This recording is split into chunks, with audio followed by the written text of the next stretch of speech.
Maybe you clicked out of curiosity, or maybe, without realizing it, you were looking for a quiet spot, a place where words arrive slowly, and silence is part of the conversation too.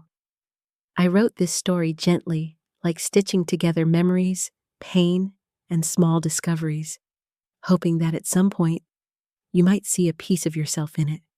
If you do, even for a moment, stay. Listen as long as you can, and if you feel like it, leave a little sign, a comment, a like, a share. Nothing big. Sometimes just saying I'm here quietly changes everything. The morning started bright, almost too bright for my nerves. I was in the nursery, gently dressing my 10-month-old daughter, Emma, in a soft lavender romper. Her tiny curls bounced as I brushed them lightly, and her little hands clutched her favorite teddy bear like it was a lifeline. She giggled without even realizing it, dimples forming instantly, her whole face lighting up the room. I felt a swell of pride, but also a pinch of anxiety. Today was our first full family portrait in years, and I already knew it wasn't going to be simple. Across town, at my parents' estate, the scene was very different. My sister Lacey, freshly returned from Paris with her fiancé, was fussing over her white silk dress in the mirror, making sure the pastels coordinated perfectly with the living room set. Mom hovered behind her, inspecting every fold, her eyebrows tight, her lips pressed in that familiar way that always signaled judgment. Dad was busy with the photographer, checking angles, lighting, even the position of the antique couch. They wanted it perfect, the kind of shot that could belong in a glossy lifestyle magazine. Back in the nursery, I adjusted Emma's romper and tightened the tiny straps of her little shoes. I couldn't help but smile at her tiny fingers curling around the bear's soft paw. She wiggled in my arms, squealing with delight, and I imagined the family photo, a happy, chaotic little scene with her in the center. But then the thought hit me, and my stomach sank. My mom had already made her preference clear. I glanced at the clock. It was almost time. My heart beat faster as I realized what would happen when we arrived. At the estate, Mom's gaze would fall on Emma, sharp and calculating, while Dad would be lost in the logistics of the perfect shot, and Lacey, oh Lacey, would smirk in that confident, slightly cruel way she always did when she knew she was in, and I wasn't. I carried Emma to the car, her soft giggles filling the space between us. "Are you ready for a little adventure?" I whispered, brushing a curl from her forehead. She smiled, her tiny hands still clutching the teddy bear. When we pulled into the driveway, everything became immediate and tense. Mom spotted us first. Her eyes flicked up, sharp, assessing. No warmth, no recognition, just that familiar glint of disapproval. "You brought the baby," she said, flat and deliberate, like stating a fact she wished were otherwise. I forced a laugh, trying to soften the moment. "Of course, she's family, isn't she?" Mom didn't smile, not even a twitch. Dad waved at me distractedly, barely acknowledging our arrival, absorbed in arranging the lighting and instructing the photographer. Lacey turned her head just enough to see me holding Emma, and a small, dismissive smirk played across her lips. "Oh, come on," she said lightly, as if it didn't matter at all. "She's not going to remember." And just like that, the first invisible wall went up between us. My heart sank, a little ache for my daughter, my family, and for the first time in a long while, for myself. As soon as we stepped into the sunlit living room, the photographer's camera clicked and whirred, testing angles and shadows. I carried Emma close, hoping to find a place where we could blend into the background. But then my mom's voice cut sharply through the air.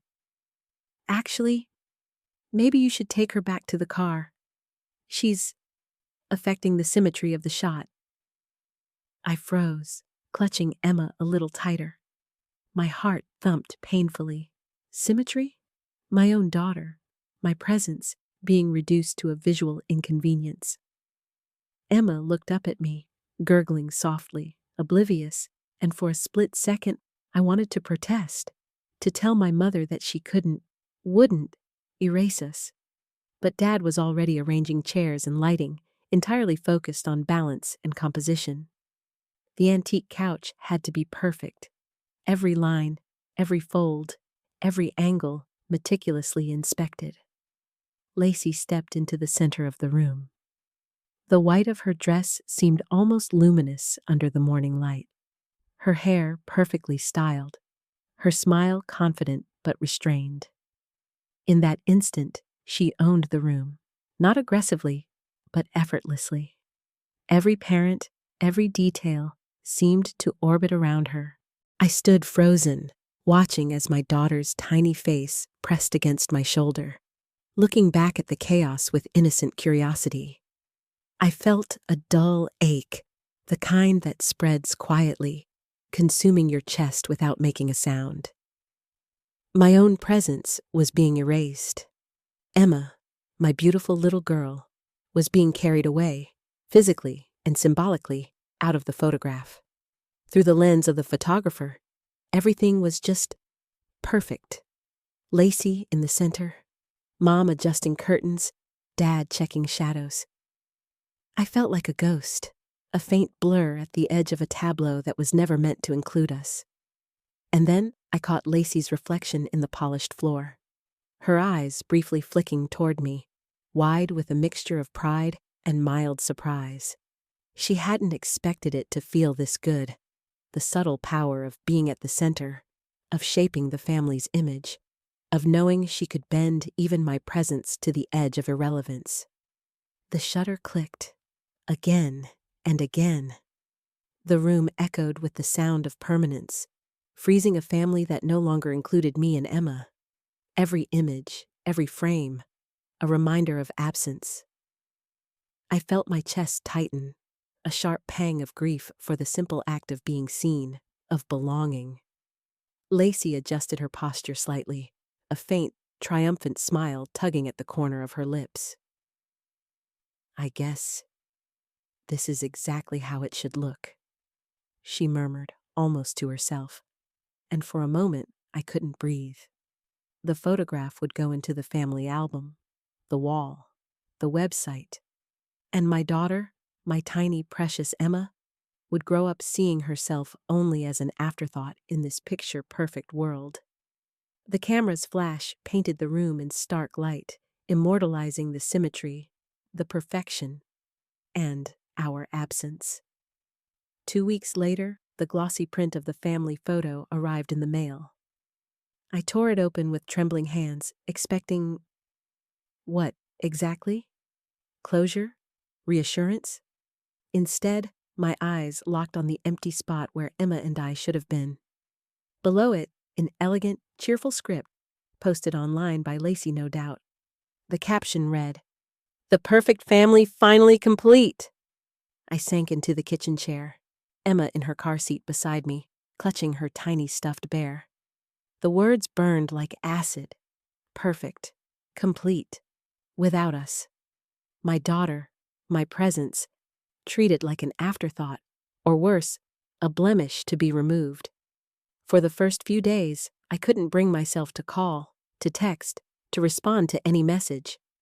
The phone sat untouched on the counter. I avoided social media, avoided the neighborhood, avoided them. Silence became a shield. Anger simmered quietly, building a slow, steady heat beneath the skin. But pain transformed. Slowly, anger sharpened into clarity. Hurt mutated into resolve. I began to research. Not just retaliation. No, this wasn't about petty revenge. This was about being seen, being acknowledged, being impossible to erase. I scoured websites for billboard companies, considered op-eds, studied public campaigns, imagining ways the world could witness our story. Each idea stoked the fire within me.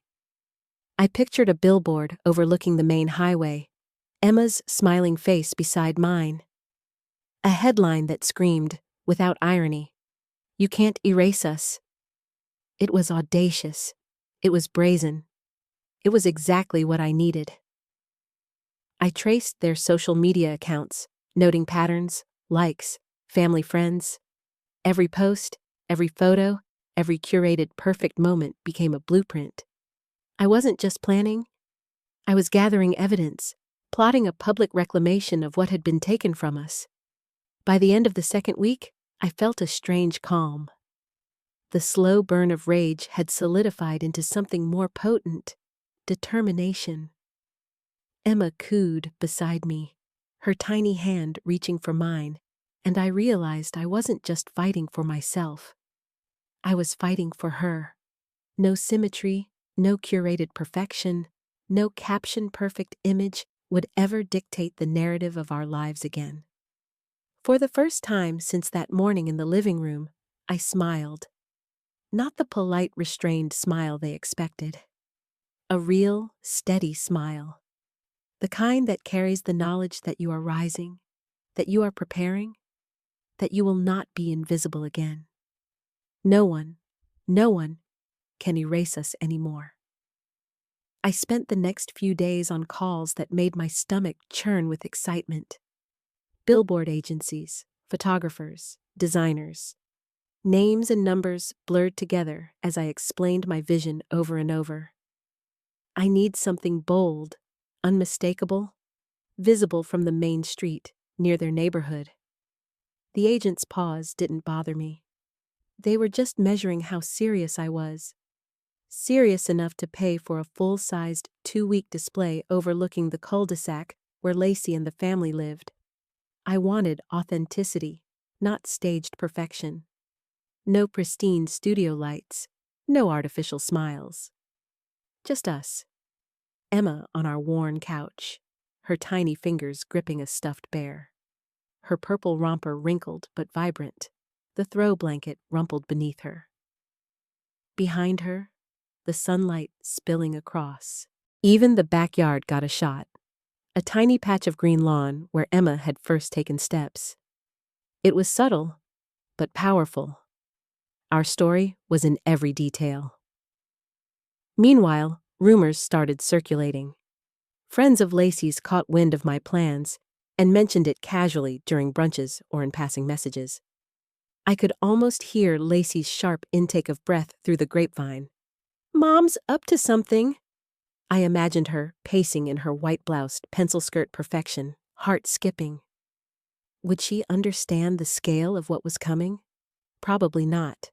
But I wanted her to feel it before the world did. I printed mock-ups, shifted colors, tweaked captions. "You can't erase us" wasn't just a line. It was the anchor of the campaign, the phrase every passerby would see, the truth they could no longer ignore. By the end of the week, everything was lined up. Agency contracts signed, photographer briefed, shot scheduled. Emma's tiny giggles bounced off the walls as I staged our real living room corner for a test photo, and I realized this wasn't just a plan. This was a movement, a statement that was about to go public. A plan meticulously crafted, impossible to ignore. And somewhere, I imagined Lacey catching the wind of it, heart sinking. Soon, she would understand what it meant to be invisible no more. The morning sunlight spilled through our living room windows, catching the golden strands of Emma's hair as I cradled her in my arms. The blanket on the floor was frayed, the grass patch outside our window slightly patchy. But in that moment, none of it mattered. Emma laughed, a pure, uninhibited sound, and I couldn't help but laugh with her. Her little fingers clutched her purple romper, the stuffed bear tucked under her arm. Every giggle, every tiny movement, felt like a small rebellion against the invisible lines drawn by Lacey and my parents. I held the camera at arm's length at first, framing us with care.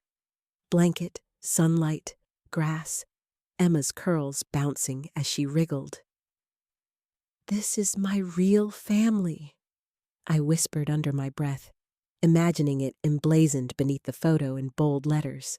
And soon, it would be, on the billboard overlooking the street near their house. Each shot captured not just an image, but a declaration. The warmth, the imperfection, the honesty. It was ours. No symmetry obsession, no forced smiles, no white-gloved control. Just real life, raw and unfiltered. As I pressed the shutter, a quiet satisfaction settled over me. For once, I wasn't the erased one. I wasn't the background. Emma's laugh echoed in the room, mingling with the sunlight, and I felt it. The power of being visible, undeniable, unstoppable. Somewhere in the distance, I imagined Lacey and my parents, obsessed with their perfect compositions, seeing the billboard in their mind before I even had to hang it. And it struck me how different our worlds had become. My joy wasn't measured by approval, by symmetry, or by anyone's standard. It existed, radiant, unshakable, ours. In that simple sunlit moment, cradling Emma and capturing our life exactly as it was, I realized I had reclaimed something they could never take away. Our truth, our family, our happiness. It was just past sunrise when the first joggers noticed it. A massive 20-foot billboard, glaringly bright, right along the walking path my parents took every morning. Mom froze mid-step, her coffee cup slipping from her fingers and shattering on the sidewalk. Dad's jaw tightened as he stared, a mixture of disbelief and panic crossing his face. The symmetry-obsessed, picture-perfect image they so carefully curated? Gone. Replaced with me, cradling Emma, laughing under the sun. Bold letters beneath. This is my real family. Lacey stood there, her mouth opening and closing as if to speak, but no words came out. She tried anyway. I mean, it's just... But every excuse sounded hollow, even to her. For the first time, no one was nodding along, no one validating her position in the family hierarchy. Neighbors stopped their morning routines. A man on a bicycle leaned on his handlebars, staring. Some drivers slowed, pulled out phones, snapping photos. Murmurs spread down the street. The air buzzed with a mix of shock, curiosity, and amusement. Mom's expression shifted from stunned to something more primal. Powerlessness. Dad's fists clenched, but there was nothing he could do. In that moment, the carefully maintained image of control crumbled in public view. And Lacey? She finally looked at me, not directly, but at the image of Emma and me smiling freely. Her pride faltered. Her influence shrank. It wasn't private anymore. Everyone could see. Everyone could judge. For a fleeting second, the street felt like a stage, and they were performers caught off guard by the script I'd written. The erasure, the subtle cruelty, it had been exposed. Publicly, indisputably. By the next morning, the billboard wasn't just on the street, it was everywhere. Photos flooded social media, tagged locations, friends sharing screenshots. Within hours, hashtags like #RealFamily and #MomandMe were trending. Notifications blew up my phone. Messages from strangers appeared almost simultaneously. I thought I was the only one. My daughter's stepmom always sidelines me. Your photo made me cry. Thank you for showing the truth. I've been estranged from my family for years. Seeing this, it feels like someone finally sees me. Scrolling through, I saw the faces of women holding their children, sharing their own stories of invisibility, of being erased, of quiet resilience. Each post, each comment, echoed my own pain and my determination. Even more surprising, people I didn't know personally were sending heartfelt notes of encouragement. You are not alone. Keep going. Your daughter is lucky to have you. That chorus of empathy was overwhelming. I sat there, cradling Emma, reading line after line, feeling tears prick my eyes. For the first time, I realized my grief wasn't just mine anymore. It had transformed. My story, the one they tried to suppress, had become everybody's story. In that moment, power shifted. Pain turned into connection. Anger turned into community. The voice I thought was small, confined to our family drama, now had reach, resonance, and weight. And for the first time, I truly felt that I was not alone. Not ever. The phone rang just as Emma was finishing her morning bottle. The name on the screen made my heart skip. Grandma. I hesitated for a fraction of a second, then answered. On the other end, her voice cracked. I saw the billboard this morning. I didn't know it would hit me like this. She paused, a sob catching in her throat. I could hear the gentle hum of her kitchen in the background, the familiarity grounding me. You've grown into such a strong woman. I see now. You don't need anyone's permission to be proud of your family. Not him. Not her. Not anyone. Tears welled up in my eyes. For months, I'd felt erased, unseen, dismissed by my own family. And yet here she was, my mother's mother, reaching through generations to remind me that love wasn't conditional. That family wasn't defined by perfection or approval. It was by presence, by recognition, by heart. Emma giggled in my arms, patting my chest as if she understood every word. I let myself lean back, letting the emotion wash over me. For the first time in what felt like forever, the hollowness inside me softened. Thank you, I whispered, voice shaking. Thank you for seeing us. Always, she replied, her voice steady now, full of warmth. Always. In that instant, the world felt lighter. The billboard, the hashtags, the judgment from my parents, they were still there, but none of it mattered as much. Because I had her, and she had me. And just like that, the bond that I thought was lost was alive again. Authentic, unconditional, and unshakable. The morning sunlight fell across the quiet suburban street, but the usual hum of daily life felt different. Cars slowed as neighbors exchanged whispers. Social media feeds still buzzed with the billboard images. The once envied perfect family facade was cracking right before everyone's eyes. Inside their house, my parents and Lacey sat rigidly, trying desperately to salvage appearances. Lacey's smile was tight, rehearsed. It's not what it looks like, she stammered, voice faltering. The community's judgment hung in the air like a thick fog. No one was buying it. Even friends they'd counted on for support began keeping their distance. My dad fiddled with his tie. Mom's hands clenched the edge of the table. Their confidence, once unshakable, had melted under the public gaze. They eventually showed up at my door, hesitating, as if the weight of the past weeks had doubled. I opened the door, Emma snug in my arms, and met their eyes. We wanted to talk, my mom said, voice wavering. I stepped aside to let them in, but held their gaze firmly. And then I asked the question that made the room pause. If the world hadn't been watching, would you have come? The silence that followed was deafening. No rehearsed excuses, no quick fixes, no justifications. Just the raw, unflinching truth reflected back at them. They couldn't argue. They couldn't spin it. Their control, their image, their carefully curated perfection, all of it unraveled silently.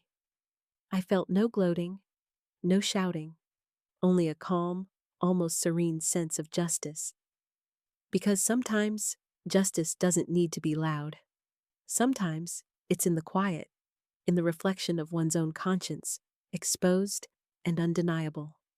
Emma reached up, patting my chin, her small hand grounding me. And in that quiet, I realized the world had witnessed our truth. But the real triumph was knowing that we had survived it with integrity and love intact.